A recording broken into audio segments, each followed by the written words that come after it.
Simply Scuba presents the Deco Stop Podcast.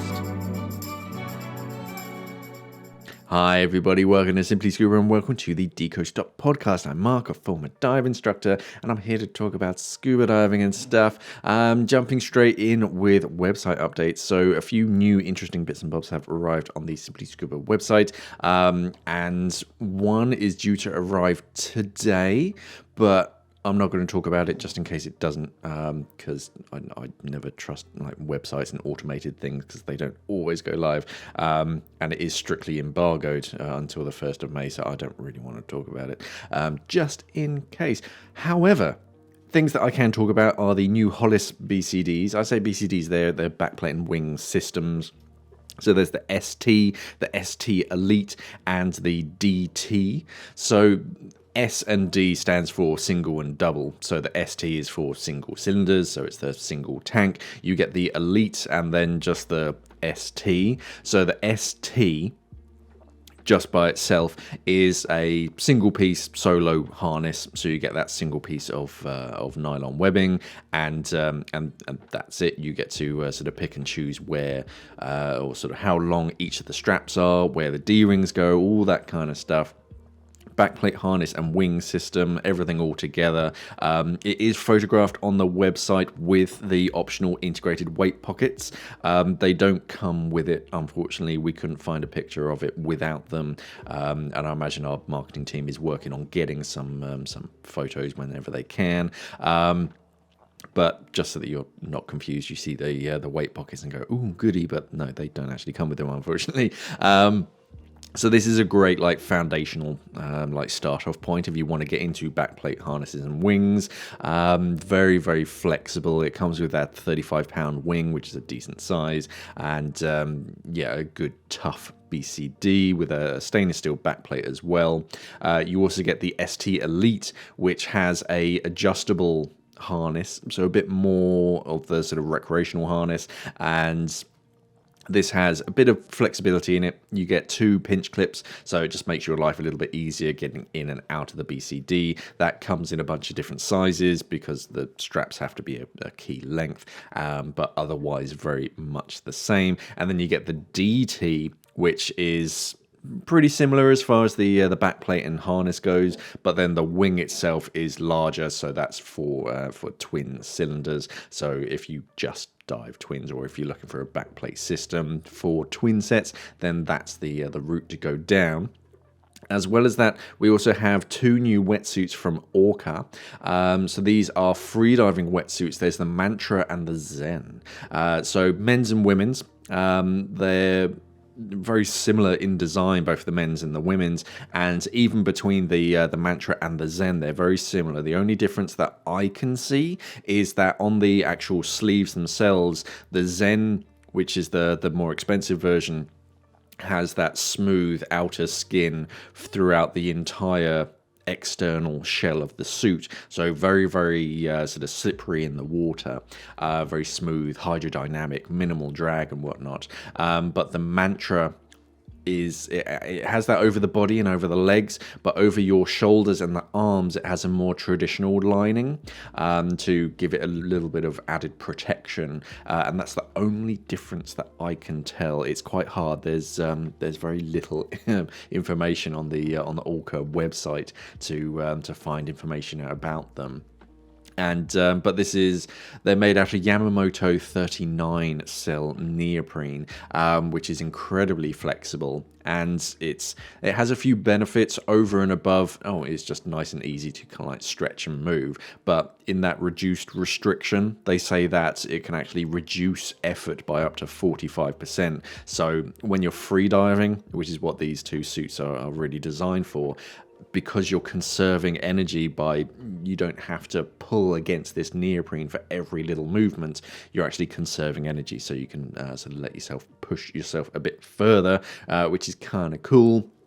But yeah, they're both on the website now, so I'll put links down in the description below, and links to the new in department where you can see where all the new stuff arrives. Onto social channel updates. So over on YouTube, On Friday's AskMark, I was answering questions about scuba diving movies, backplates for kids and children, and shipping equipment, whether shipping equipment was cheaper than sort of paying excess baggage fees.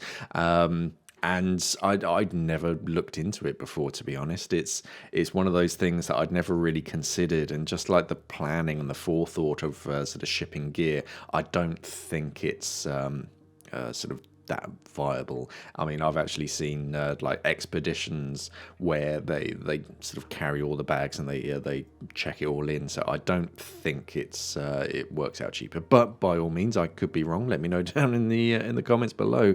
I just can't imagine sort of shipping my dive gear to a dive center ahead of time and then meeting it sort of in country. It's I don't know. I don't know. I don't think it's economically viable. But anyway, whatever. Scuba diving movies. Yeah, I was talking about The Abyss, Into the Blue, a few others like The Last Breath, and Diving into the Unknown. They're my sort of favourite scuba diving movies, even though some of them are quite humbling. And backplates for kids. Yeah, it's tough because you kind of want to start them. And I mean, just finding scuba diving equipment for children can be tricky, especially if they're littler ones, because there is some equipment out there for smaller children. But, of course, it's quite limited, and the manufacturers don't really want to invest too much time and effort in creating this smaller dive equipment, because the parents aren't going to want to invest hundreds of pounds into this equipment that their little one is going to grow out of in a few months, hopefully time. So there is some equipment out there. Mars has some BCDs that has like multiple shoulder straps so that they can sort of extend over time, and the BCD can grow with them. So, yeah, it does exist, but instead of getting them on that side of things, what about getting them into backplates, which kind of makes sense because the shoulder straps and all the webbing harness, if it is just a solo harness, yeah, webbing itself is pretty cheap. So very easy and economical to get this BCD to grow up with them. It's just finding that backplate, whether a adult size backplate will fit a 10-year-old child is debatable, and some of them do nowadays come in 2 different sizes, which is quite nice. You do go get a smaller one, but it's the size is as vague as if you're over 175 centimeters tall and whether you're under 175 centimeters tall. That's kind of the size chart. So kind of vague and doesn't really include a minimum. So it's one of those you have to just try it, basically. There's no other better answer. It's just see how it works. But yeah, that would be I think that was where I sort of ended up coming down on it. On Answered, I'm answering questions from Google about checking how often should you check your SPG, which is kind of a cool thing to think about. And basically, more often was my answer. Mouth breathing. One of the questions was, do you have to breathe through your mouth for the entire dive? And on most traditional second stage designs, yes, you do have to become a mouth breather. And why do scuba divers wear snorkels, and why do scuba divers wear belts? Well, the snorkel, not every scuba diver wears snorkels. It's I tend to find a lot of scuba divers, it's during your open water training, and then that's it. But snorkels are actually a very useful piece of kit. They just tend to get in the way, so most divers just take them off as soon as they can. And yeah, the belts, I presume they were mentioning or referring to weight belts, so yeah, I just sort of mentioned weight and why we need them. On Sunday's dive brief, we got the new in for May, so that's the culmination of all of the new equipment that has arrived in April for the May diving period. Yeah, and next week there's going to be something big shall we say. You'll see it if you head over to our Instagram. We'll talk about it. I think I'm releasing the video on May the 1st, because that's when the embargo officially lifts, which is today as you're listening. So yeah, next week's really going to be quite interesting for me. Top tips Tuesday is on British diving, so little tips and things for diving in here. Or over here in the UK, just some handy things that I've picked up over the years that might make your life a little bit easier. And if you're considering diving here at home in the UK, then hopefully some of these tips will make your life a little bit more pleasant. And in world news, a paralysed scuba diver is hoping to break a new world record for the fastest freshwater 5-kilometer scuba dive or scuba dive by only using his upper body. So this is Dan Metcalf, better known as Wheels Dan, and he was paralysed after a motorcycle accident in June 2014. So this is a T8. Sort of fracture or sort of whatever. Basically, he lost all sort of use of anything below the belly button. So lost the use of his legs. He got big into hand cycling, and he actually got sort of pretty high up. I think he was ranked number 5 in the UK. But after another accident, this time involving a truck and a car, it left him with sort of more damage to his neck and his spine. But he continues to scuba dive. He's been diving for about 4 years now, and he's worked all the way up to assistant instructor.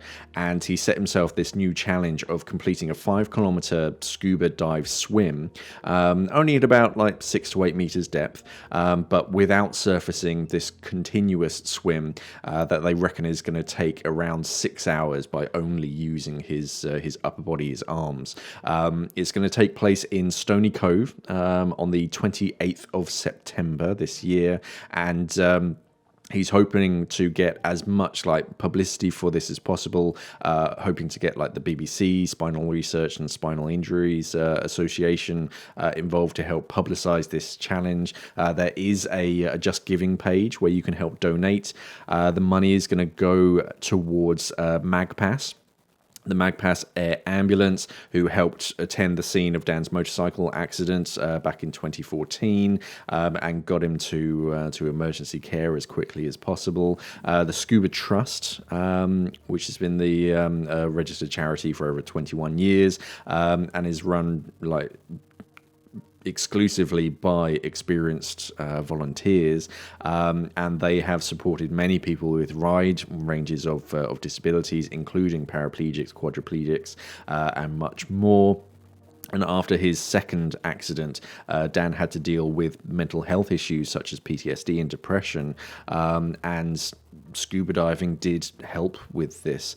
So he's donating to them and Stony Cove, because while Stony Cove is a incredible place to learn how to scuba dive, it could have some additional facilities to make disabled diving a little bit more practical. So he's hoping to that some of this money can go towards that. I'll put links to the JustGiving page down in the description below, and yeah, hopefully we can follow this story. And on the 28th of September this year, we can see Dan break this new world record.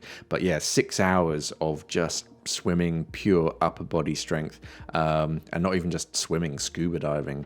It'll be quite interesting to see how they do sort of air. Oh, it's 6 hours. Yeah, hey, whatever. Yeah, we'll sort of keep an eye on this news story and keep you updated. But for now, if you do have some spare money sort of sitting around, there's a link down in the description below that will take you over to their JustGiving page.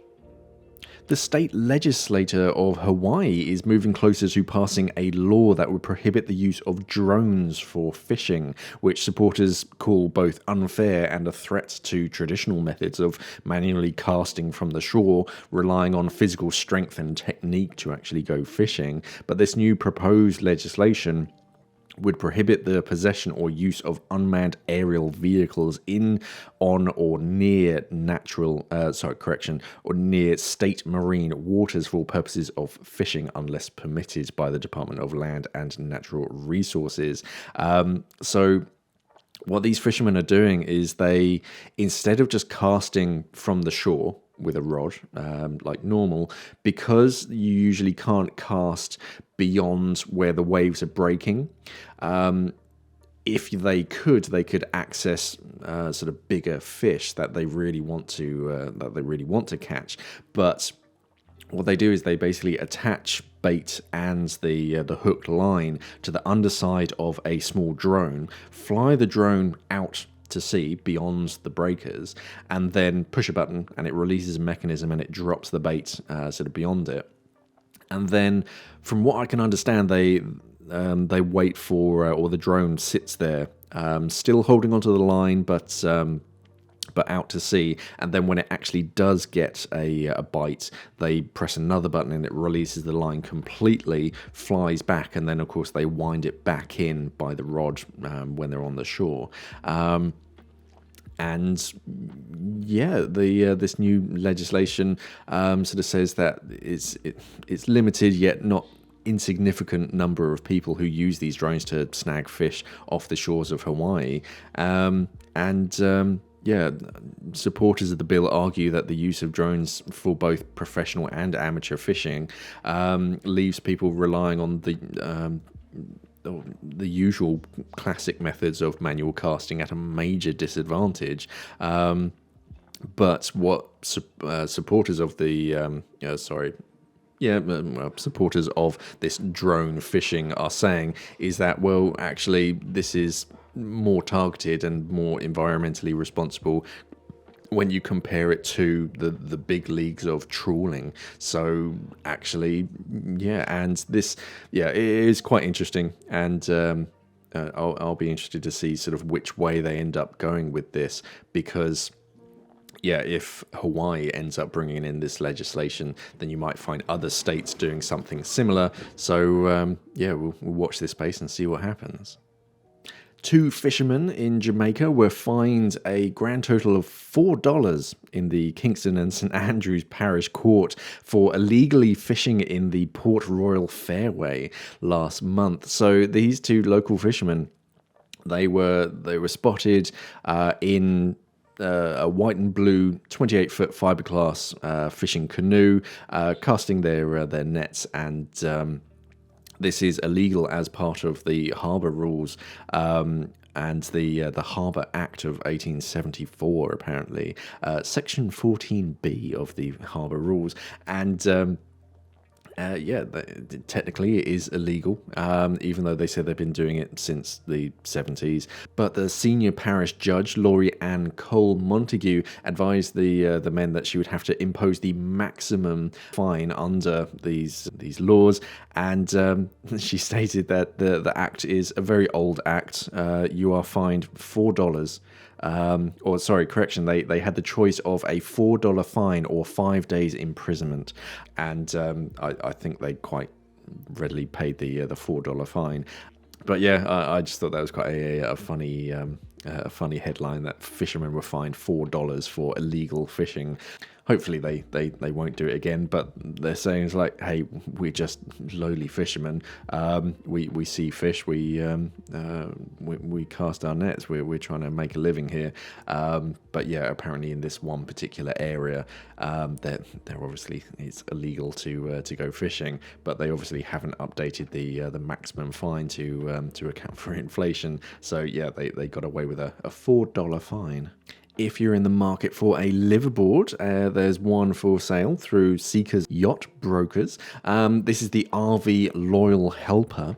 It's up for sale for £280,000. This is built in 1978, and this is a decent size. 24 meters long.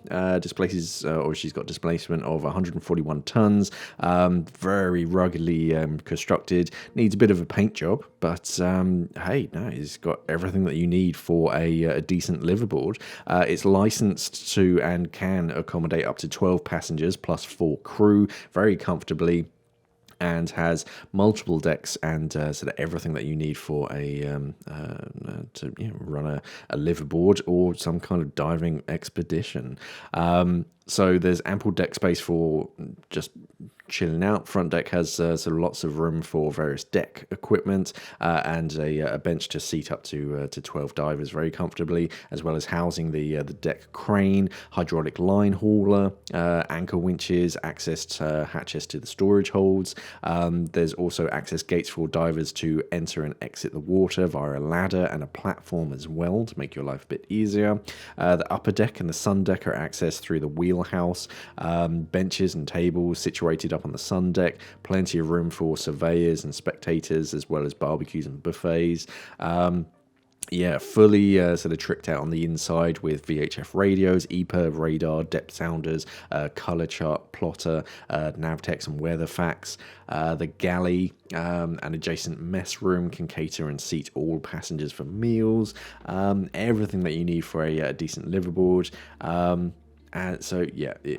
And I think it comes with a rib as well to sort of zip you in and out. If you're in the market for a new liveaboard, or you just fancy yourself a diving boat, then check out the RV Loyal Helper through Seekers Yacht Brokers. I'll pop a link down in the description below. And finally, a surfer who fell ill for 8 months believes that swallowing contaminated seawater whilst out on the waves is to blame for his illness. So this is Willy Bevis. He's actually a professional yachter, and he contracted giardiasis, something like that, from I think it's Guardia, isn't it? Or the Guardia parasite or something, after surfing off Barton Beach in 2020. He said that he was told that the disease could only have been contracted from contaminated water, but of course both the local councils, Southern Water and Wessex Water, said of course there were no discharges of untreated sewage at this time. It's kind of worrying that they put at this time, but the he's a big advocate with Surfers Against Sewage in its sort of latest campaign to draw attention to seawater quality. And really highlight what these water companies are doing in sort of accidentally letting this sewage sort of run off into our waters, which is of course very important for us as scuba divers to be aware of. So the two water companies are obviously trying to point it towards it must be something else. He must have eaten something or done something weird, but it's just a bit of a coincidence that it's sort of happened after he was sort of out surfing. So if you don't know about it, head over to Surfers Against Sewage and sort of see what's really going on and what people are trying to cover up. And I think they even have a map. I think I've seen somewhere, or some kind of app where you can get sort of like news alerts of water quality in certain areas. So if you're planning a dive, just double check that first and make sure that the water's going to be as clean as possible before you do head out. Next, we move on to my product of the week, which this week is that Hollis ST system. So if you're looking to get into backplate and harness systems, this is something worth definitely looking at, because this is a complete system. So it's got everything that you need. So instead of having to cherry pick each individual item and then hoping that they all fit together and then assembling it all yourself, it comes with everything that you need, so that you know that as soon as it's all adjusted to your specific size, you can literally jump in the water and get going. The ST system, there's basically 4 different variants. You get ST, you get ST Elite, and then you get ST Travel and ST Travel Elite.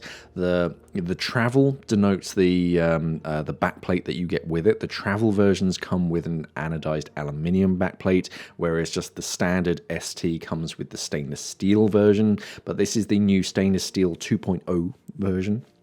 That's literally what it's called, Backplate 2.0. It's got improved ergonomics, so it's a bit more comfortable. It's got a funky, that Hollis H cut out of it in the center.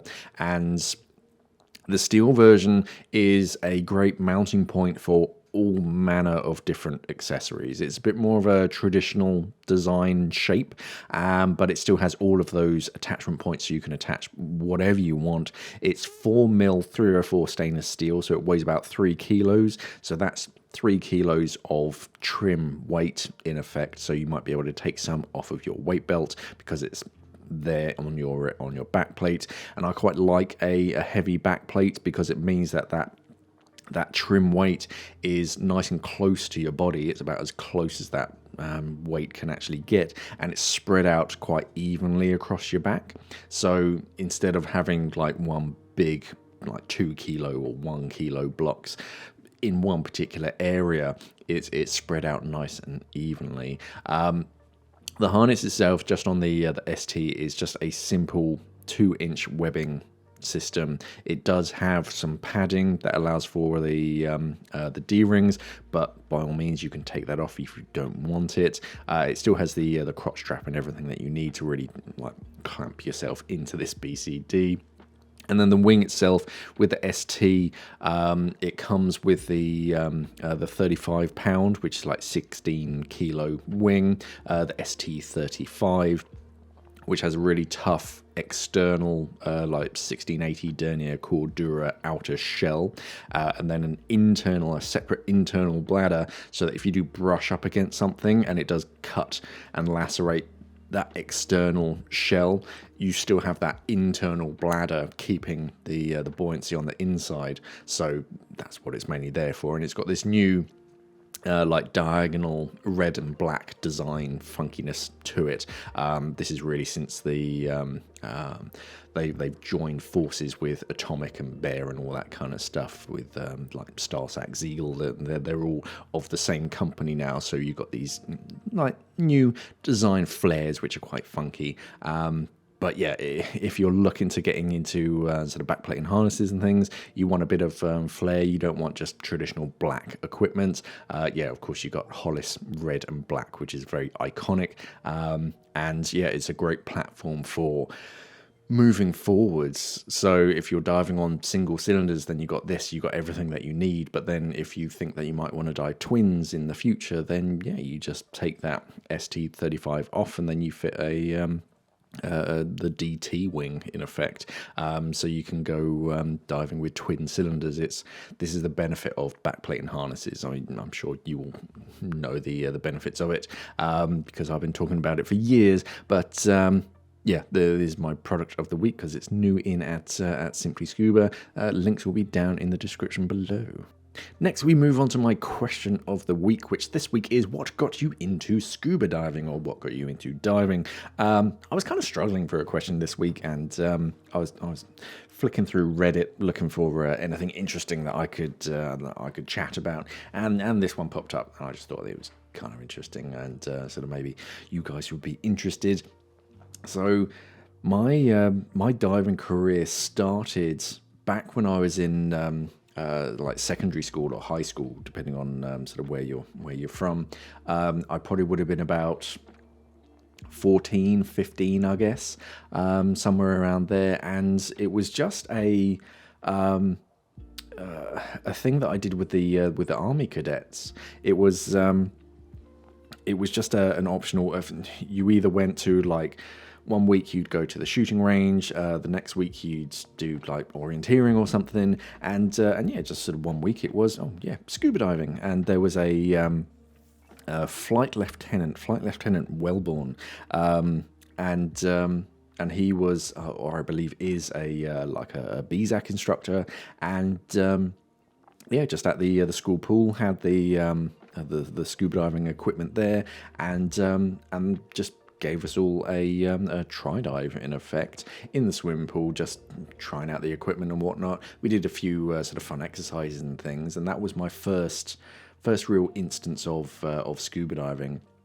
And then nothing really happened with it until after university. So So I left university with my degree, and like most college graduates or university graduates, struggle to find work after that, and I ended up volunteering abroad, and I was I was just looking for these volunteer positions just to see sort of what I could do out there in the world and explore.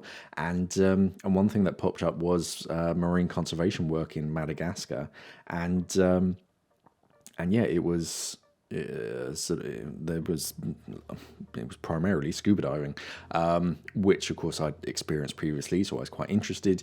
And they give you the option of, we can either teach you whilst you're out there, but of course it's going to take I can't remember, but a few days at the beginning. You've got to learn how to scuba dive, or it's like, I think it was like 2 months or so until your sort of rotation, your that position, if you can get up to a certain required level, and yeah, then you're all done. You don't have to sort of learn whilst you're out there. So that's what I opted to do. I went to my local dive centre and just said, "Oh, hey, I've signed up for this. Do you think I can get up to?" I think it was advanced open water at that point, and they were like, "Yeah, we got these two sort of open water sessions that you can sign up for." Signed up for the course, and I think that would have been on like the Thursday when I went to the dive centre. On the Friday, I think I did all of my book work, and then on the Saturday, I did the first part of my open water, the confined water, and then in like the following Saturday, I completed the open water. The confined water, and then the weekend after that, I did the open water sort of section at Gildenberg here in the UK. If you're aware of Gildenberg, you know sort of exactly where what I went through, and then yeah, I think a week or two later I did the advanced open water, and then yeah, I flew abroad to Madagascar and did a bunch of marine conservation out there in the middle of nowhere, up north near Antsiranana, and yeah, loved it. That's really what got me into scuba diving, because I was diving around sort of, and I think just one moment you get that inner monologue whilst you're scuba diving where you just kind of chat to yourself, and your thoughts come in, and yeah, just something in my head just said, you know what, I really enjoyed this, not just marine conservation, but scuba diving in itself. I reckon I could do this as a career. So I came back to the real world, as it were, and I was like looking for work, and I basically just sort of went to the local dive centre and just said, hey, I'm looking for work. Have you got any positions? And yeah, I sort of started there, got working at the dive centre, just usual shop stuff, basically tidying up, organising, filing, all that good stuff. Learned how to fill cylinders. They got me on some servicing courses for like regulators as well as DPVs and stuff, and then yeah, sort of progressed up through rescue diver, became a dive master, became an instructor, and yeah, that's kind of my story. But that was really it. It started off just by chance in a swimming pool. If I hadn't been in the Army Cadets or something, then yeah, maybe I would have missed it, and it wouldn't have sort of been a lifelong career, or so far a lifelong career. Yeah, and it really is as simple as that. Just small little spark, just by chance. It wasn't something that I specifically went for, but then years later, when I was looking for something to do as a career, it did just sort of sit in my mind, and just like, oh yeah, actually, you know what, I enjoyed that sort of scuba diving. Maybe I can do something sort of to do with scuba diving, and then yeah, that's where it came from. And that really was the that like inspiration, but it was it was whilst I was out diving in open water, where sort of in my mind I just went, you know what, yeah, I really want to like continue and see how far I can take this. I never thought that I'd become an instructor. I specifically remember whilst I was doing the bookworks, of course you see that like skills tree, like progression of open water to advanced and then this, that and the other, and looking at all the different specialities and stuff. And I specifically remember looking at the professional route and going, you know what, no, I don't ever want to become an instructor. But saying that was one of the best parts of scuba diving. I used to love teaching and getting people in the water. It's I do enjoy that, passing on that kind of enthusiasm for being in and around the water and the equipment and all that good stuff. But yeah, this is why it's important to get like scuba diving in schools and in like kids' minds as just, yeah, this is something that you can do. It's not just something that you see in movies or on TV shows or whatnot. It is a real career. It is something that you can do professionally, and yeah, it really does open the world up to you, because yeah, I wouldn't have gone to half of the countries around the world if it wasn't for scuba diving. It's just, yeah, they're just countries that exist. Why would I go there? But when there's scuba diving involved, it really does sort of not force you, but sort of make you think, oh, you know what? Yeah, let's go to this country, and yeah, sort of go scuba diving. So yeah. I mean, if you got kids, obviously don't force them into it. I did see that a fair amount whilst I was teaching. It was fairly obvious that, hey, you know what, the kid is on this course only because the parents are scuba divers. The kid doesn't actually want to be on this course. They're just sort of doing it because mum and dad said so. So don't be that person. But yeah, definitely give them the option and then let them sort of make that choice. But yeah, definitely always encourage people to at least go on a try dive to test it out, and if they enjoy it, hopefully it'll take them to some wonderful places. And that's it for this week. By all means, let us know how you or what got you into scuba diving down in the comments below. If you're listening to this on YouTube, because I'm sure there's some interesting stories that you have got to tell. And if you managed to convince anybody to join and the scuba diving gang, get into scuba diving, again, let us know down in the comments below, because that would be an interesting read. Remember, if you enjoyed this, to like, share, and subscribe. Do all that good social media stuff.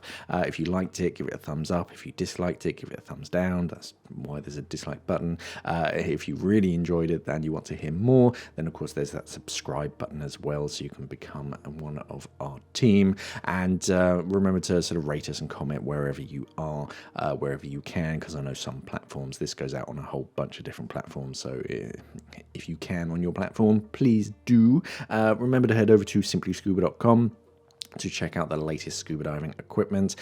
Links to everything that I've talked about today are going to be down in the description, or over in the description, depending on what platform you're listening to this on. If you have any questions, comments, queries, or even corrections, by all means let me know down in the comments below, and use the hashtag AskMark in your question. That just means that it gets basically filed to one side, so it highlights it for me, and I will discuss it in the Friday show. Thank you so very much for listening, everybody, and of course, safe diving.